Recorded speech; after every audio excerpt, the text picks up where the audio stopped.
ಓಂ gram ಗ್ರೀಂ ಗ್ರೌಂ ಸಹ ಗುರುವೇ ನಮಃ. ನಮಸ್ಕಾರ ಸ್ನೇಹಿತರೆ, welcome to VRL astro and Ayur 369 YouTube channel.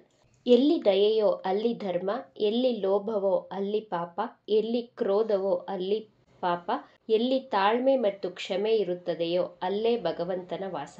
ಧನಸ್ಸು ರಾಶಿಯವರ ಜೀವನದ ಮೇಲೆ 2026ರಲ್ಲಿ ಗ್ರಹಗಳು ಯಾವ ರೀತಿಯ ಪ್ರಭಾವವನ್ನು ಬೀರಲಿದೆ ಎಂಬಂತಹ ವಿಚಾರಗಳನ್ನು ನೋಡೋಣ. ಧನಸ್ಸು ರಾಶಿಯವರ ಆರೋಗ್ಯ, ವಿದ್ಯಾಭ್ಯಾಸ, ಲವ್ ಲೈಫ್ ಹಾಗೂ ಮ್ಯಾರಿಡ್ ಲೈಫ್, ಜಾಬ್ ಹಾಗೂ ಬಿಸ್ನೆಸ್, ಯಾವ ತಿಂಗಳಲ್ಲಿ ಎಚ್ಚರಿಕೆಯಿಂದ ಇರಬೇಕು ಎಂಬಂತಹ ಇಂಟ್ರೆಸ್ಟಿಂಗ್ ವಿಚಾರಗಳನ್ನು ಈ ವಿಡಿಯೋದಲ್ಲಿ ತಿಳಿಸಿಕೊಡಲಿದ್ದೇನೆ. ಮೊದಲಿಗೆ ಧನಸ್ಸು ರಾಶಿಯವರಿಗೆ 2026ರಲ್ಲಿ ಗ್ರಹಗಳ ಪ್ಲೇಸ್ಮೆಂಟ್ ಹೇಗಿದೆ ಅಂತ ನೋಡೋಣ. ನಿಮ್ಮ ರಾಶಿಯಲ್ಲಿಯೇ ಮಂಗಳ ಗ್ರಹ, ಸೂರ್ಯ ಗ್ರಹ, ಶುಕ್ರ ಹಾಗೂ ಬುಧ ಗ್ರಹಗಳು ಸ್ಥಿತವಾಗಿದೆ. ನಿಮ್ಮ ರಾಶ್ಯಾಧಿಪತಿ ಗುರು ಗ್ರಹ ಸಪ್ತಮ ಭಾವದಲ್ಲಿದೆ. 3ನೇ ಭಾವದಲ್ಲಿ ರಾಹು ಗ್ರಹ, 4ನೇ ಭಾವದಲ್ಲಿ ಶನಿ ಗ್ರಹ, 9ನೇ ಭಾವದಲ್ಲಿ ಕೇತು ಗ್ರಹಗಳು ಸ್ಥಿತವಾಗಿದೆ. ಧನಸ್ಸು ರಾಶಿಯವರ ಭಾಗ್ಯಾಧಿಪತಿ ಸೂರ್ಯ ಗ್ರಹವಾಗಿದೆ. 2026ರ ಅಧಿಪತಿಯು ಸೂರ್ಯ ಗ್ರಹವೇ ಆಗಿರುವುದರಿಂದ ನಿಮಗೆ ಸೂರ್ಯ ಗ್ರಹ ಯಾವ ರೀತಿಯ ಶುಭ ಹಾಗೂ ಅಶುಭ ಫಲಗಳನ್ನು ಕೊಡಲಿದೆ ಎಂದು ನೋಡೋಣ. ನಿಮ್ಮ ರಾಶಿಯಲ್ಲಿ ಮಂಗಳ ಹಾಗೂ ಸೂರ್ಯ ಗ್ರಹಗಳು ಸ್ಥಿತವಾಗಿದೆ. ಮಂಗಳ ಗ್ರಹ ಜನವರಿ 16ರವರೆಗೂ ಹಾಗೂ ಸೂರ್ಯ ಗ್ರಹ ಜನವರಿ 14ರವರೆಗೂ ನಿಮ್ಮ ರಾಶಿಯಲ್ಲಿಯೇ ಇರುವುದರಿಂದ ಜನವರಿಯಿಂದ ಮಿಡ್ ಫೆಬ್ರವರಿವರೆಗೂ ನಿಮ್ಮ ಮಾತಿನಲ್ಲಿ ಸಮಾಧಾನವಿರಲಿ. ಕೋಪ, ಅಗ್ರೆಷನ್ ಬಿಡಬೇಕು. ನಿಮ್ಮ ಮಾತಿನಿಂದ ಕೆಟ್ಟವರಾಗುತ್ತೀರಾ. ಆದ್ದರಿಂದ ತಾಳ್ಮೆಯಿಂದ ಯೋಚನೆ ಮಾಡಿ ಸಮಾಧಾನವಾಗಿ ಮಾತನಾಡಿದರೆ ಆಗುವಂತಹ ಅನಾಹುತ, ಜಗಳವನ್ನು ಕಡಿಮೆ ಮಾಡಿಕೊಳ್ಳಬಹುದು.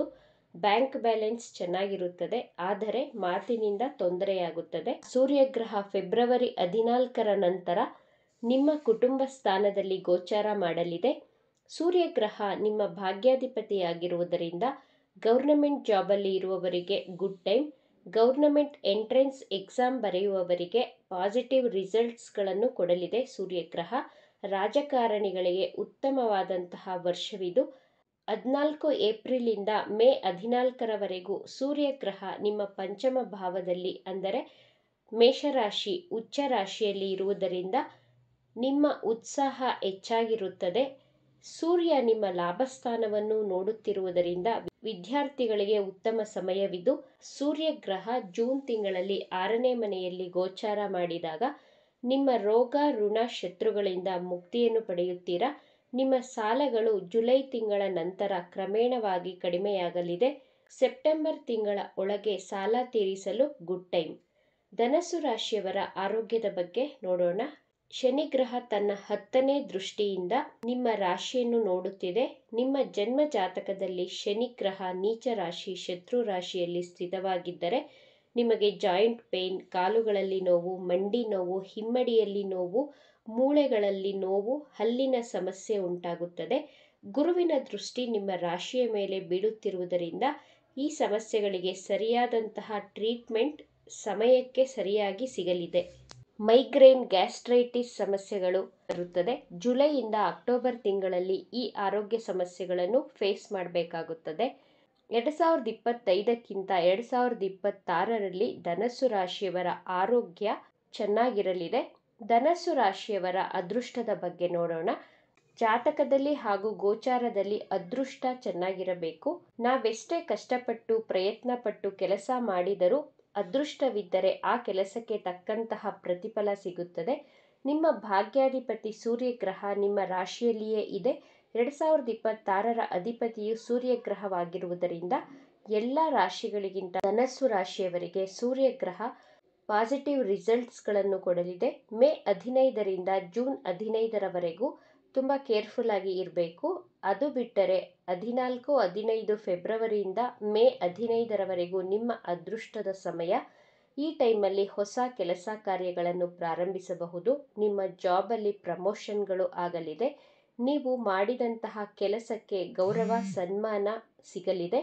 ಲಾಭ ಸಿಗುವಂತಹ ತಿಂಗಳು ಮಾರ್ಚ್, ಜೂನ್, ಆಗಸ್ಟ್, ಡಿಸೆಂಬರ್ ಅದೃಷ್ಟದ ತಿಂಗಳಾಗಿರುತ್ತದೆ. ಹೊಸ ಉದ್ಯೋಗ ಸಿಗಲಿದೆ. ಬಿಸ್ನೆಸ್ ಅಲ್ಲಿ ಹೆಚ್ಚಿನ ಲಾಭ, ಹೊಸ ಹೂಡಿಕೆಗಳನ್ನು ಈ ತಿಂಗಳಲ್ಲಿ ಮಾಡಬಹುದು. ನೀವು ಕೊಟ್ಟಂತಹ ಹಣ ವಾಪಸ್ ನಿಮ್ಮ ಕೈ ಸೇರುವಂತಹ ವರ್ಷವಿದು. ವಿದ್ಯಾರ್ಥಿಗಳಿಗೆ 2026 ಉತ್ತಮ ಫಲ ನೀಡುವಂತಹ ವರ್ಷ. ಸ್ಪರ್ಧಾತ್ಮಕ ಪರೀಕ್ಷೆಯಲ್ಲಿ ವಿನ್ ಆಗ್ತೀರಾ. ವಿದೇಶದಲ್ಲಿ ಓದಲು ಉತ್ತಮ ಅವಕಾಶ ಸಿಗಲಿದೆ. ಮ್ಯಾನೇಜ್ಮೆಂಟ್, IT ಫೀಲ್ಡ್, ಫೈನಾನ್ಸ್, ಕಾನೂನು ಕ್ಷೇತ್ರದಲ್ಲಿ ಉತ್ತಮವಾದಂತಹ ಸಾಧನೆ ಮಾಡಬಹುದು.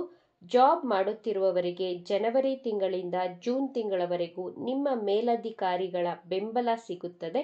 ಹೊಸ ಜಾಬ್ ಆಫರ್ಸ್ ಸಿಗಲಿದೆ. ನಿಮ್ಮ ಕಾರ್ಯಕ್ಷೇತ್ರದಲ್ಲಿದ್ದಂತಹ ಹಳೆಯ ಅಸಮಾಧಾನ, ಒತ್ತಡ, ಆತಂಕ ಎಲ್ಲವೂ ನಿಧಾನವಾಗಿ ಕಡಿಮೆಯಾಗುತ್ತದೆ. ಜುಲೈಯಿಂದ ಅಕ್ಟೋಬರ್ವರೆಗೂ ಜಾಬ್ ಚೇಂಜ್ ಮಾಡಲು ಗುಡ್ ಟೈಮ್. ವಿದೇಶಿ ಕಂಪನಿ, MNC, IT ಫೀಲ್ಡ್, ಯಾವುದೇ ಕಾರ್ಪೊರೇಟ್ ಜಾಬ್ಗೆ ಅವಕಾಶ ಸಿಗಲಿದೆ. ನಿಮ್ಮ ಐಡಿಯಾಗಳು ಒಪ್ಪಿಗೆಯಾಗುವಂತಹ ಸಮಯವಿದು. ನವೆಂಬರ್ ತಿಂಗಳಿಂದ ಡಿಸೆಂಬರ್ ತಿಂಗಳು ಸಾಧನೆ, ಅಭಿನಂದನೆ, ಗೌರವಗಳು ಸಿಗುತ್ತದೆ. ನಿಮ್ಮ ಜಾಬಲ್ಲಿ ಟಾರ್ಗೆಟ್ಗಳನ್ನು ಬಹಳ ಈಸಿಯಾಗಿ ರೀಚ್ ಮಾಡುತ್ತೀರಾ. ಹಳೆಯ ಶ್ರಮಕ್ಕೆ ತಕ್ಕ ಪ್ರತಿಫಲ ಸಿಗಲಿದೆ. ಕೆಲವು ಸಹೋದ್ಯೋಗಿಗಳು ನಿಮ್ಮ ಮೇಲೆ ಅಸೂಯೆ ಪಡುತ್ತಾರೆ. ನಿಮ್ಮ ನೇಮ್ ಅಂಡ್ ಫೇಮ್ ಅನ್ನು ನೋಡಿ ಅವರು ಸಹಿಸುವುದಿಲ್ಲ. ನಿಮ್ಮ ಮಾತಿನಲ್ಲಿ ಜಾಗ್ರತೆಯನ್ನು ವಹಿಸಿ. ಡಾಕ್ಯುಮೆಂಟ್, ಇಮೇಲ್ಗಳನ್ನು ಕಳಿಸುವಾಗ ತಪ್ಪು ಮಾಡಬೇಡಿ. ಎರಡೆರಡು ಬಾರಿ ಚೆಕ್ ಮಾಡಿದರೆ ಬಹಳ ಒಳ್ಳೆಯದು. ಪ್ರೀತಿ ಪ್ರೇಮದ ಬಗ್ಗೆ ನೋಡೋಣ. ಪ್ರೀತಿ ಪ್ರೇಮವನ್ನು ಪಂಚಮ ಸ್ಥಾನದಿಂದ ವಿಶ್ಲೇಷಣೆ ಮಾಡಬೇಕು. 2026 ಮಿಡ್ ಫೆಬ್ರವರಿಯಿಂದ ಮಿಡ್ ಜುಲೈ ತಿಂಗಳ ಒಳಗೆ ಸಿಂಗಲ್ ಆಗಿರುವಂತಹ ಧನಸ್ಸು ರಾಶಿಯವರಿಗೆ ಹೊಸ ಪ್ರೀತಿ, ಹೊಸ ಸ್ನೇಹ ಆಗಬಹುದು. ನೀವು ಆಲ್ರೆಡಿ ಪ್ರೀತಿ ಮಾಡುತ್ತಿದ್ದರೆ ನಿಮ್ಮ ಪ್ರೀತಿ 2026ರಲ್ಲಿ ಬಹಳ ಸುಮಧುರವಾಗಿರುತ್ತದೆ. ಜನವರಿ ತಿಂಗಳಿಂದ ಮಿಡ್ ಫೆಬ್ರವರಿವರೆಗೂ ಸ್ವಲ್ಪ ನಿಮ್ಮ ಪ್ರೀತಿಯಲ್ಲಿ ವೈಮನಸ್ಸುಗಳು ಬರುವಂತಹ ಸಮಯ ಇದು. ನಂತರ ಗುಡ್ ಟೈಮ್. ವೈವಾಹಿಕ ಜೀವನದ ಬಗ್ಗೆ ನೋಡೋಣ. ಜನವರಿಯಿಂದ ಮಾರ್ಚ್ ತಿಂಗಳು ದಂಪತಿಗಳ ನಡುವೆ ಮನಸ್ಸಿನ ಅಂತರ ಕಡಿಮೆಯಾಗಿ ಹಳೆಯ ಮಿಸ್ಅಂಡರ್ಸ್ಟ್ಯಾಂಡಿಂಗ್ಸ್ಗಳು ಕ್ಲಿಯರ್ ಆಗಲಿದೆ. ಪತಿ ಹಾಗೂ ಪತ್ನಿ ಇಬ್ಬರು ನಿಮ್ಮ ಆರೋಗ್ಯದ ಕಡೆ ವಿಶೇಷವಾದಂತಹ ಗಮನವನ್ನು ಕೊಡಿ. ಏಪ್ರಿಲ್ ತಿಂಗಳಿಂದ ಜೂನ್ ತಿಂಗಳು ನಿಮ್ಮ ದಾಂಪತ್ಯದಲ್ಲಿ ಮಾತು ಮತ್ತು ಮನಸ್ಸು ಎರಡು ಹೊಂದಾಣಿಕೆಯಾಗುತ್ತದೆ. ಪತಿ ಪತ್ನಿ ಇಬ್ಬರು ಧಾರ್ಮಿಕ ಯಾತ್ರೆಯನ್ನು ಮಾಡುತ್ತೀರಾ.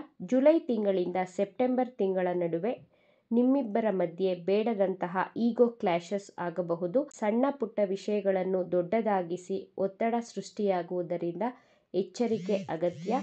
ಕಟುವಾಗಿ ಮಾತನಾಡಬೇಡಿ. ಹಳೆಯ ವಿಷಯಗಳನ್ನು ತೆಗೆದು ಚರ್ಚೆ ಮಾಡಬೇಡಿ.